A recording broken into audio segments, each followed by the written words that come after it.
Testez-vous sur les meilleurs dialogues de Léo Dagan dans la série Camelot. Testez vos références camelotiennes, bande de Pégus. Êtes-vous un fin connaisseur des meilleures répliques de Léo Dagan, toujours dites avec le sourire et sans volonté de blesser qui que ce soit, quoique c'est le moment de vous essayer à la complétion de ces meilleurs dialogues. Attention, quiz verbalement violent.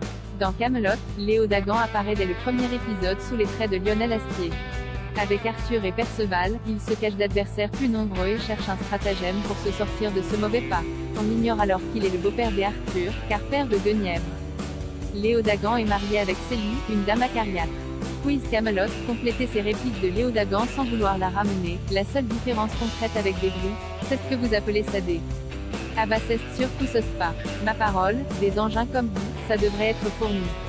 Je dis déjà pas merci dans ma langue, alors je vais pas l'apprendre. J'aille pas gueuler, je leur ai signifié gentiment quoi n'était pas chez les Romano et qu'il fallait qu'ils décarrent vite fait de leur cancouine avant de prendre.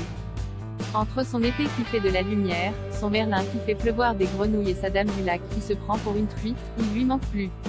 Je ne pense pas que de trop du tout soit. Vous savez CQUE c'est mon problème. Avant de parler d'hygiène, qu'ils arrêtent déjà. Moi, j'ai appris à lire, et ben.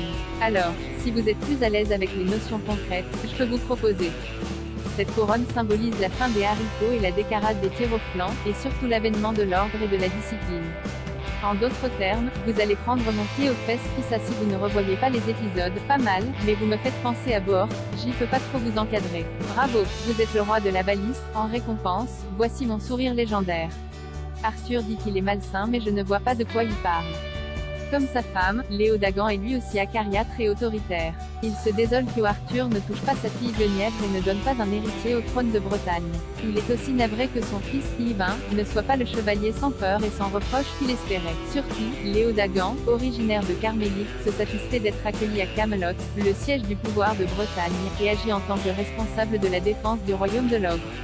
Friand de balistes et autres engins de guerre comme rappelé dans Camelot, premier volet, il a une obsession à placer des tourelles tout autour de l'île pour pallier à une potentielle future invasion. Lors de l'abandon du trône par Arthur, Léo Dagan réussira à convaincre sa fille la reine Guenièvre de le nommer régent du royaume de l'Ogre. Son accession au pouvoir sera de courte durée puisque Mevani, la femme de Caradoc, détruira un acte légal qui fera à nouveau d'elle la reine légitime. Elle en profitera pour nommer Caradoc régent, mais sera la réelle détentrice du pouvoir.